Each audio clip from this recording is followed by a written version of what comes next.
U.S. Modernist Radio is part of DesignNetwork.org, exclusive architecture and design podcasts reaching creative listeners worldwide.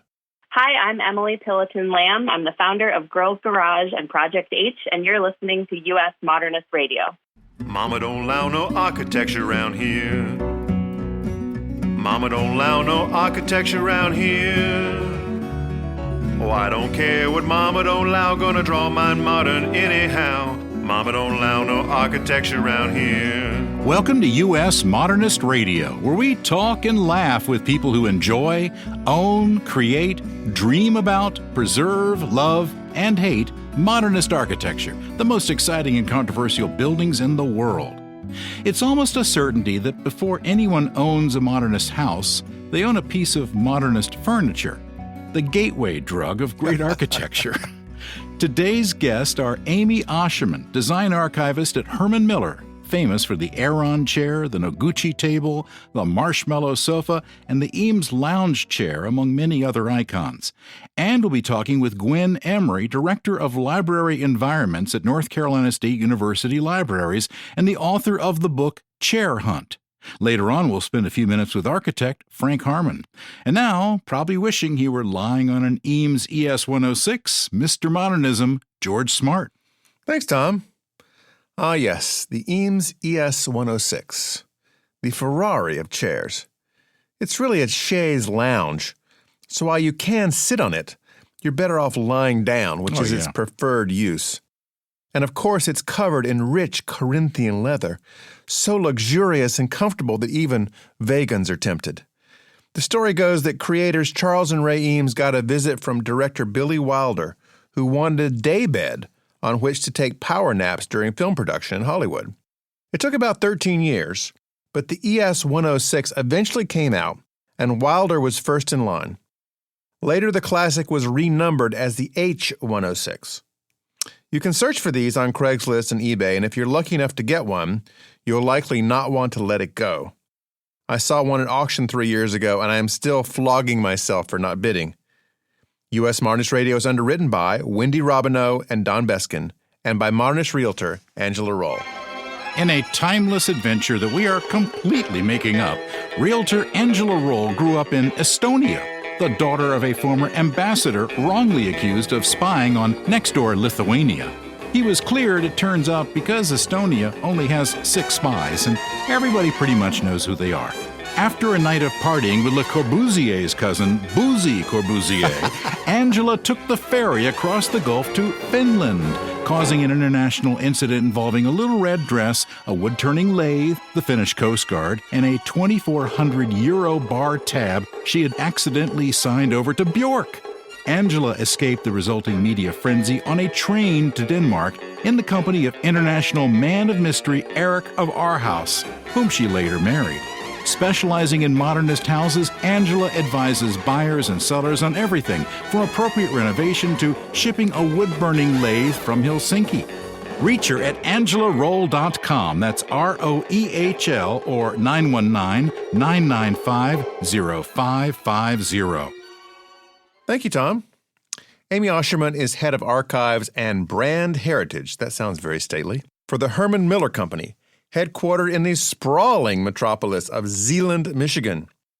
Zeeland has only about 5,900 people, so just about everyone is connected in some way to Herman Miller, or perhaps the Howard Miller Company across the street. They make clocks. Herman and Howard were father and son and used to be in business together, but now the companies are completely separate. Herman Miller is also credited with the 1968 invention of the office cubicle, which everyone who has ever had a job has strong opinions about. Amy studied art history and library science at Indiana University, and then right out of library school worked on digitizing the famous Miller House and Garden in fabulous Columbus, Indiana, for the Indiana Museum of Art. At Herman Miller, she keeps watch over the archives, like the caretaker of the Lost Ark of the Covenant, and she is one of the editors of the beautiful and detailed furniture resource, Herman Miller, A Way of Living. For Christmas, you can buy her Hollinger metal edge manuscript boxes. You know, the ones with the black metal clips on the corners. Welcome, Amy. Thank you for that amazing introduction. You're welcome. Our research staff is pretty good. Gwen Emery was raised in Alabama and earned her BA in interior design from Auburn's School of Architecture. Go Tigers! Yeah. After working in Atlanta for interior design firms such as Associated Space Design and Thompson, Hancock, and Witta, she moved to New Haven, Connecticut, the city of my birth, and specialized in libraries, universities, and conference centers. That led to working at NC State Libraries in Raleigh, North Carolina, where she was part of developing the James B. Hunt Jr. Library. She's now the Director of Library Environments and the author of ChairHunt, the chairs of the James B. Hunt Jr. Library. And there are lots of exciting chairs throughout this library, designed by past podcast guest Craig Dykers of Snøhetta. Welcome, Gwen. Thank you, Tom. It's good to be here. Amy, before we get started on the, architecture and design stuff, tell me about your heroine, April, from the Teenage Mutant Ninja Turtles, because I confess I was unaware of her contributions to fighting crime. Oh my gosh. Well, that is definitely a super deep cut, but I was a very big Teenage Mutant Ninja Turtles fan when I was growing up, and April O'Neil was the cool reporter that kept them all in line. I would say that in my adult life, I like to wear a yellow jumpsuit sometimes at my office. It's good. With goggles? No goggles, but it's my digging outfit, and it's yellow, and I definitely feel like April in it. She was always in yellow in the show. So good callback there. And I think, wasn't Uma Thurman famous for a yellow jumpsuit in the Kill Bill? Oh, yes. And Kill Bill as well. So I guess I'm that spicy sometimes.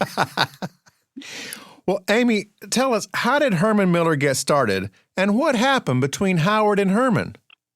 Well, Herman Miller Furniture Company began as Star Furniture Company in 1905, and D.J. Dupree started at the company shortly thereafter, and it officially got renamed Herman Miller in 1923. Howard was Herman Miller's son-in-law, and I kind of tell it like he kind of wanted something to work on his own. And actually, Herman Miller used to have Herman Miller Clock Company, and that is what evolved into Howard Miller Clock Company. So it's just another example of small town Zealand. And as you mentioned, the buildings are quite literally across the street from one another, and that made it convenient for somebody like George Nelson to tend to his two biggest clients at the time when he was working for both.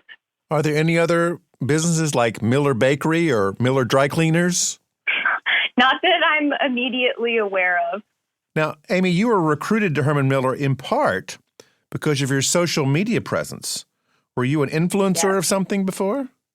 Oh, I don't know if influencer is the term I like to use, but I guess that's fair. But also, I really have loved using social media to share information with people. I think, I went to library school, I'm trained as I like to say, a library scientist, but I feel like I came up in library school at a time when social media was creating opportunities for digital collections at places like libraries and archives to be shared more widely than ever. And I kind of made that my little corner of the design world. I'm lucky that I get to look and interact with and sit on beautiful things every day. And so something like Instagram is a good place to share stuff. And that's how I like to use it. And turns out it resonates with other people as well.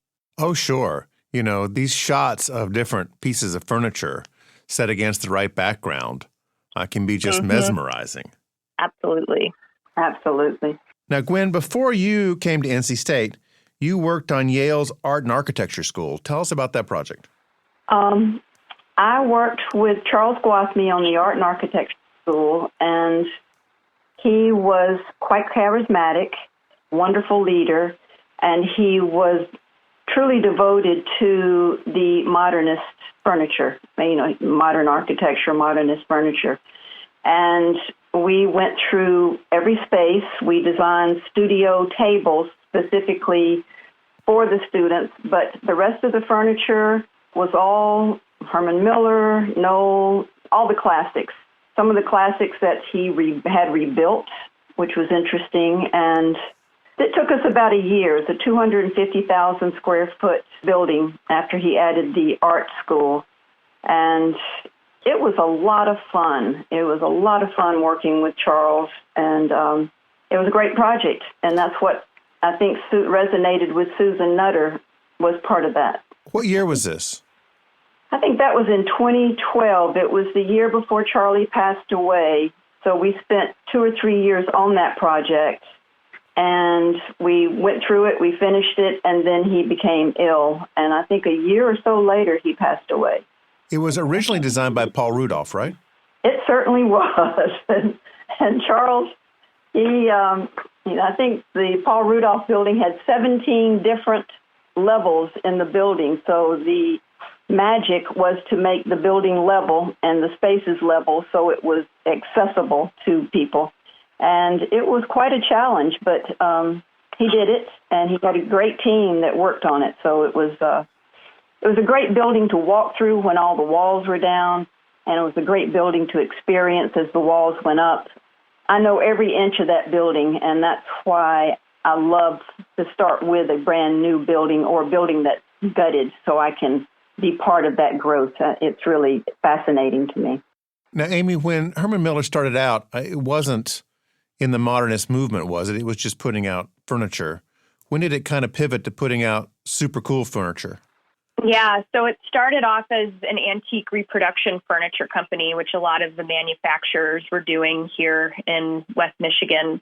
And then around 1931, the Great Depression hits. None of the furniture companies are doing well out here. And DJ Dupree, then at the helm of Herman Miller, took a big chance on a designer named Gilbert Rohde, who he brought on as sort of I'd say like a creative director, brand marketer, but Rohde was selling his modernist furniture designs, or he came to town here in Grand Rapids and was trying to sell his designs to other manufacturers. And when he got to Herman Miller's showroom towards the end of his day, DJ was in the showroom, and Rohde was an amazing salesman and was able to convince DJ, who was facing bankruptcy of the company, kind of convinced him that making modern furniture was the right thing to do, both from a business perspective, and he tapped into DJ's morality, saying that, selling antique reproduction furniture to people was dishonest because they were copies of antiques versus the designs that he was coming to Herman Miller with that really responded to the needs of people at the time, whether they were living in smaller apartments or needed their furniture to do a lot of different things for them. So he's definitely the one who modernized the company and paved the way for someone like George Nelson to take the reins when he did. And when did that happen? That happened in 1946. So Rohde died a bit unexpectedly in the mid-40s, and by that time, Herman Miller had gone full into modern. It was selling. We were doing well. And after Rohde died, we were left in this place where we wanted to continue making modern furniture, and DJ had to select the next person to keep us on that path. Russell Wright was almost the design director of Herman Miller, but George Nelson was able to woo DJ more than Mr. Wright at the time, and he's the one who ended up getting the job, which kind of the legend starts there. Or I guess it started with Rohde in a way. And when did the Eames enter the picture, Charles and Ray Eames?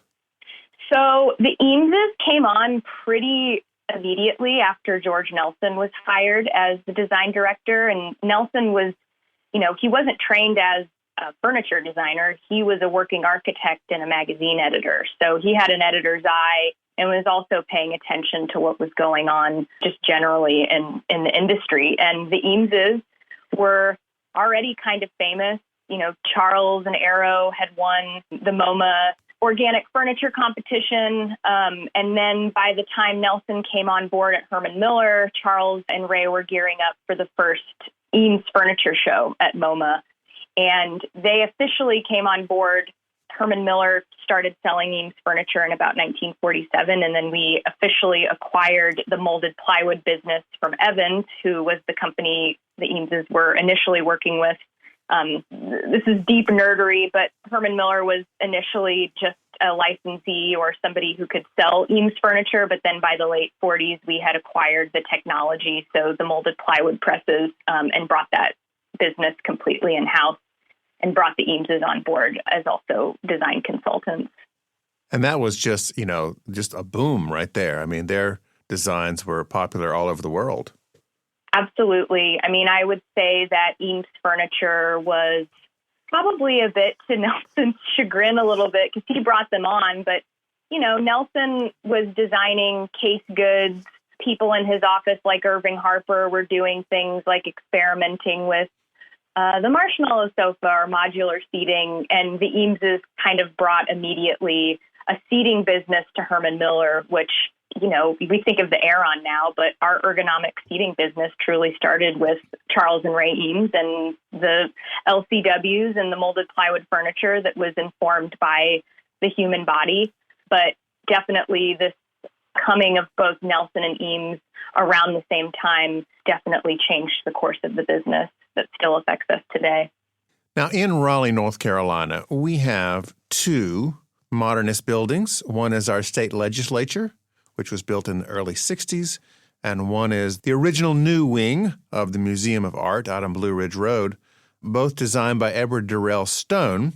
The folklore goes that after Stone was finishing up the legislative building and starting on the art museum, many politicians said that, this is enough. We're not going to have any of these New York architects coming in here and taking our money and building these elaborate buildings like the Taj Mahal. That was the phrase that was spread around all the time. Yeah, now that we got our building. Right. Yeah. So, Gwen, tell us the story of how the amazing Jim Hunt Library got built by the Norwegian-American firm Snøhetta, given that our politicians don't want to spend money on modernist architecture. Well, they must have never met Susan Nutter because she was a powerhouse, and she came to North Carolina State. She came from MIT. She was wooed by UNC, North Carolina State, and a couple others. And she chose North Carolina State because she said they needed me. And she said, in 30 years, I will have one of the most beautiful buildings built on this campus as a library. And it will be modern, and it will not be red brick. And she made sure that happened. And I went to all the interviews of the architects, and Snøhetta by far, they were delightful, they were at ease, they presented themselves, and they walked away like movie stars. They were just smiling and waving, with no concern in the world. And they really captured the audience. And if you knew Susan Nutter could do anything. In fact, Susan Nutter is probably one of the only directors of libraries, from my understanding, in the United States that had hired an architect, Patrick Deaton, and an interior designer, myself, because she felt like interior design and architecture in the library was so essential to the students and the faculty and staff that they were part of the library staff, and we are not librarians, although I wish I were. They're very smart and wonderful people, but that's basically how that library got there, with Susan Nutter. I understand that our former governor, Jim Hunt, yes, essentially helped. He and Susan raised the money for this, built the building, and then gave it to the state. Is that how it worked? Well, the property that was given to North Carolina State, they put up that golf course first.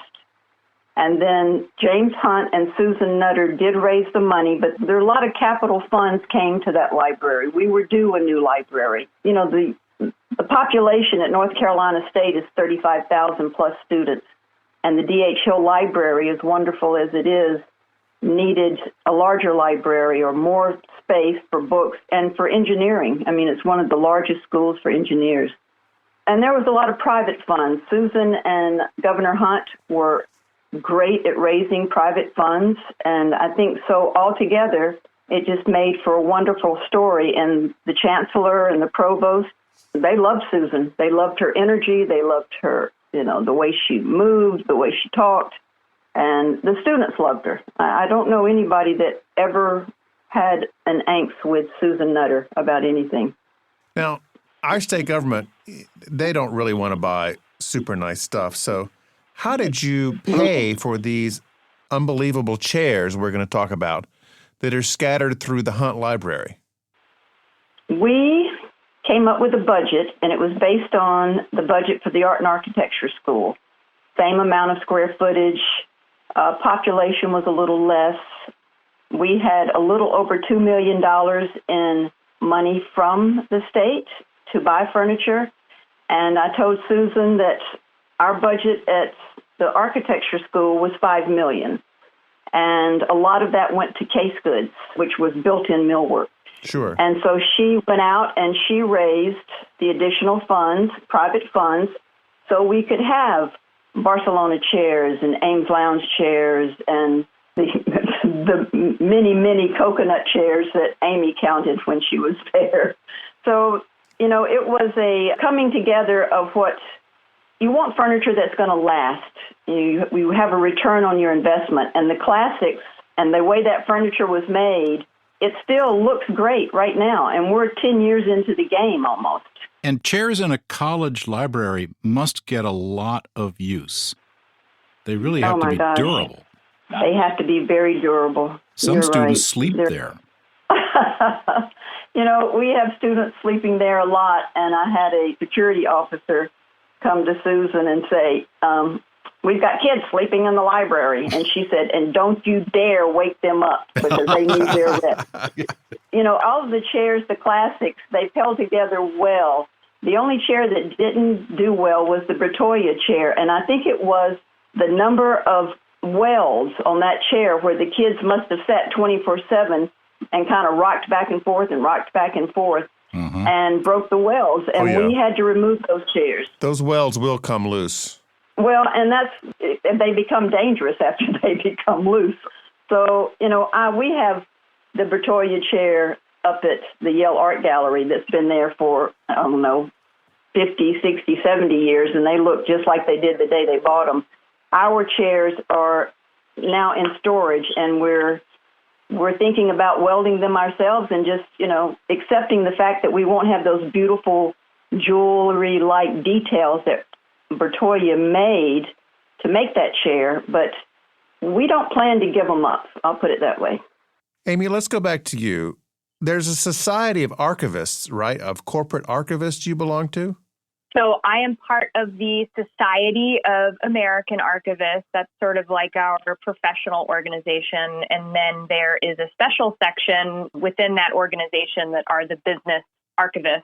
So frankly, when I decided I wanted to go to library school, I wasn't super aware that there were people within corporate settings performing reference functions, taking care of collections. But now it's super interesting to be connected with people through a group like that because there are other archives that sort of mirror Herman Miller's in the sense that it's, you know, design and the business records of a company. But it's been fun to meet people at other businesses like John Deere and people at NBC. So it's definitely way more vast than I could have ever imagined. And so is there somebody in your Society of Archivists who is the archivist who keeps track of their records? That's a great question, and there's probably an answer to it that I don't know. That's a very meta question. It's a very meta question. I know. It's very deep there, but I just had to ask because I think that any Society of Archivists should have some Yoda figure somewhere that is, you know, keeping track of everything. That sounds about right. When I was in library school, I studied rare books and manuscripts, and I loved buying books about books every semester as my textbooks. Very, very meta. And speaking of rare things, your Instagram handle is acid_free? Yes, that is it. Oh. That's pretty nerdy. I know. Well, I felt like I got in the ground floor just when Instagram was becoming a thing. And, you know, my name is long and hard to say for some people. So at that point in time, I'm like, what could be another handle? And at that time, I was most interested in sharing marbled end papers from the stacks of the Lilly Library, the rare book and manuscript library where I was working in my undergrad and graduate school. And I thought acid-free was a catchy, funny, kind of eyebrow-raising handle that if you know what acid-free means, you know it is, the special specification for boxes and paper that preserves things to the nth degree. Yeah, if you want something mounted and framed, you want acid-free paper? Yeah. Exactly. Or people might think that I'm formerly addicted to psychedelic drugs, but that is not the case. Yeah, like a deadhead. Yeah. Yeah, exactly. But in either case, everybody would know how to spell it and find you. Yes. And say, follow along. Amy, it sounds like to me like acid-free would be the good name of a sidekick for April in the Ninja Turtles. I think so, too. It's catchier than one would think, but it's definitely served me in the job that I do, and I think very accurately communicates how I use the platforms and what I share. Now, Amy, Herman Miller has been in the news lately because y'all bought something. We did. I'm not technically allowed to comment on it, but it's an exciting time in the company history. Well, we can sell it because we read about it on CNN. Yeah. Herman Miller bought the Knoll Company, founded by Florence Knoll, very famous furniture company for making modern furniture. So now these two giant firms are under one roof. I guess what I wanted to ask you is, are you now in charge of the Knoll warehouse too? She's not at liberty. Yeah, she has to not kill at us. liberty. Quite. I know it sucks because this is definitely timely, but I've been very strictly instructed to say nothing. So you'll have to follow up with me in some time. Okay. Well, we don't want to breach any high-level corporate secrets here about archives because, that's a hot topic. We just know what we read in the newspapers. Right. I know. Now, Amy, you've visited the Hunt Library where Gwen's collection of chairs are, right? I did. Actually, before I started my job at Herman Miller, I wanted to go see the famous book robot, but then also knew it was a library full of all of the best chairs. And I have a very distinct memory of walking in and seeing lots of coconut chairs and just being floored and thinking it was the best library I'd ever been in. Tell our listeners what a coconut chair is. Well, it was a chair, or it is a chair that was designed by George Nelson Associates. It was launched in the mid-50s, and it has become known as the coconut chair. It was named that because it resembles a slice of coconut that has been put on 3 legs and turned into a lounge chair. So if you can imagine the word coconut chair and what visual that elicits, you're probably thinking of it in your head. But you don't have problems with students snacking on the chair while they study, I would hope. That's a good question for Gwen. I would say that it is a good place to snack, lots of ways to lounge in it. So I hope people are snacking in it. Because I've met college students. Yeah. They like to eat. They do. All the time. all the time. Gwen, I want to go through some of the chairs in this lovely book that you gave us copies of. These are just a couple, and you can all be Googling these as I go along so you can see these fabulous things. Of course, the Eames Lounge Chair and Ottoman, that's ubiquitous. The K2 chair, the Platner armchair, the Priot chair, the Aspen sofa, the Womb chair, that's Saarinen, right? Yes, sir.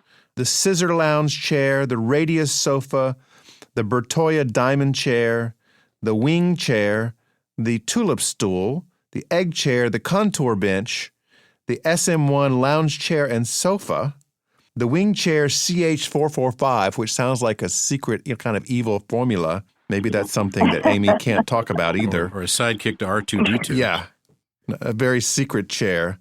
I mean, this book, it just has you salivating about these chairs, and then to actually walk through the library and see them everywhere. Do you see people that just are hopping from chair to chair? They just go to the library to sit in all the chairs? They do that all the time. All the time. And I get a lot of comments that said, I've sat in every chair. I wanted to try it. But, the book was brought about because students would come to me and say, what is that chair and why is it here? And it just blew me away that they didn't know what a Barcelona chair was or an Eames Lounge Chair was. So I went to Susan and I said, we have to tell the story. We have to do something. So we started the furniture design series lectures that Amy is going to come back and do one for us in the spring. And then I went about and I thought, I'll do a little book. And so we did that, and we get a lot of comments on the book. We give them away, we sell them, but it really has helped the students understand why they're there, what it means, who these designers are, how they, as Amy says, built a chair informed by the human body, the ergonomics, the detailing. And again, they last forever. It's not a chair that you're going to put in the landfills. It's something that you're going to pass on to your heirs. It's a classic, exactly. We're going to pass it on to our children. I heard you had a war room for chairs where you would test them out or somehow otherwise subject them to experiments. Have you kept that war room? Is it still around? It is still around. When I first started there, I told Susan we needed a war room. We needed a room where we could test chairs and where we could put up the Hunt library plan by plan. We met every week. We would go through the furniture. We'd go through the colors. And after 20 people would say yes to something, it was allowed to go up on the war room boards. And then at the end of the day, we would sit and look at that, sit in the chairs. And people say, Gwen, you need to take all that down off the walls. And I go, I am not ever taking it down because I can just walk over there and there it is. It's right there. It's not archived. I don't have to go through a file and look for it. It's right there, which is probably not smart, but it works. It works. And how, from a practical standpoint, how do you clean these things in a library populated by lots of students? Well, we cannot use any sort of chemical or any fluid that has a volatile organic compound. It's just basically clean with ionized water. And then we have people come in once every 6 months to do deep cleaning, like on the Shelton Mendel sofas that are in the Knoll Ultra Suede. But most of our furniture is in leather, so it's cleanable. Leather is a great material. It lasts much longer than fabric. Where we do have fabric, we replaced fabric. But the leather patinas, and once a chair patinas, a beautiful chair patinas, and it's leather, it gets even more glorious. You just can't beat it. And I have to ask about, security, because I'm thinking about taking my pickup truck over there this afternoon. Have you lost any of these chairs? Have they managed to walk out? Not one chair has walked out, but they certainly move around a lot. Oh, they do? How does that happen? Well, the kids decide that they want to pull a chair and they want to study on the third floor with Sally and John. Mm-hmm. And maybe one of them is a football player. I guess so, but we find furniture in many places at Hunt and D.H. Hill. Well, I think they just stick it on the elevator, and we encourage that. We say, whatever you want to do it. We love the students. We love their energy. They're not destructive. They seem to respect and care about what we've done for them. Because great. What we did what they asked. Give us flexibility, give us choices, give us a space of order, simplicity, where we can meet together, we can meet singularly. It's been an incredibly rewarding experience to be at North Carolina State and work with the libraries. Such a beautiful building. It's a huge building, and it's just, I never get tired of walking into it. It always makes me happy to see it. And when there's not a pandemic, it's open to the public, right? 100%. 100%. We do close it down at night where only students can come in. We find a lot of, we have tours every day, but on the weekends is when we find parents bringing their children, their little kids, and the little kids love to jump on the furniture, from furniture to furniture, and slide down the Segis Highway bench. And because mom and dad won't let them do that at home, and they can't go to rooms to go and jump on the furniture. Yeah. Go jump on that Casina duck chair or the Corona chair or the Eames Lounge Chair. But the kids are, the kids are great. But even the little kids, they love being part of the library. So it's a good feeling. Amy, does Herman Miller have a public facility people can tour in Zeeland or Grand Rapids?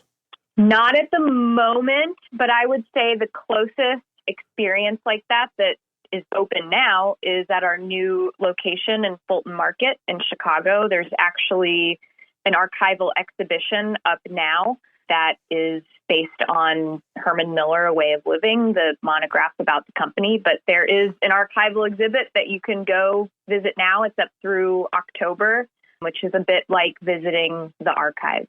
Okay. Wow. And a lot easier to get to probably than Michigan. Yeah. Well, distant Michigan. Yeah. Okay, so my last question. Have either of you got an ES-106 you'd like to send us for evaluation? I have a prototype of one in the archives that looks well loved, but it's one of my favorite things that we have in the collection. It was actually in a museum exhibit a few years ago at the Art Museum in Charlotte, the Bechler. But it is now, we have a prototype of one in the collection. Well, we'd definitely like to borrow it for a little while and test it out and give you our... And let you know whether it's comfy or not. Just for science. It's a scientific thing. Mm-hmm. See if, in fact, it is comfy to nap on an Eames chaise. Right. I think it is. I think it is. Yeah. But the jury's still out. We need more evaluation. These are like clinical trials, right, that we need to run. Right. Is it safe? Gwen and Amy, thank you so much for joining us. Thank you. Thank you for having us. And now a few minutes with Frank Harmon, author of Native Places. Omelette. Sometimes the spaghetti likes to be alone. It's my favorite line from the 1996 film Big Night, in which two brothers, Primo and Secundo, suffer a disastrous opening night at their new dream restaurant. At dawn, after their guests leave, Secundo cooks an omelet. It's like a peace offering to his brother. In contrast to the chaotic night, the omelet was an homage to simplicity: butter, eggs, and an iron skillet. Calm. I was reminded of the Peace of Simple Things when I discovered this 18th century house and shop in London. Everything about it was serenity itself. Nothing could be added or taken away. In a city full of main dish architectural standouts crying out to be noticed, this little house was quiet and refined. It reminded me of the basic role a building can play in holding a city together. There are thousands of these little houses standing unnoticed and tucked away in London. Each house is like a violin playing in harmony with another, but softly. I'd walked past this building for 10 years without seeing it. Sometimes a simple building or a dish of beaten eggs can introduce into the chaos of our lives a tiny slice of serenity, and we're happy with the present moment. Thanks for listening. U.S. Modernist Radio is underwritten by Wendy Robineau and Don Beskin, and by Modernist realtor Angela Roll. Okay, Tom, let's go. Visit usmodernist.org's massive archives to listen to past shows, discover documentation of 8,000 significant modernist houses, and access 3.2 million pages of classic 20th century architecture magazines. U.S. Modernist Radio is produced by Soundtracks Recording Studios in Raleigh, North Carolina. Our theme song was performed by George Smart and Robinson Earl. Rogue archivist Carrie Cesarino researches guest while lounging on her Eames ES-106 that she won't sell to George. U.S. Modernist Radio is a production of Modernist Archive Incorporated, a nonprofit educational archive for the documentation, preservation, and promotion of modernist residential design. I'm Tom Guild. George and I'll be back soon with another comfy, ergonomic edition of U.S. Modernist Radio.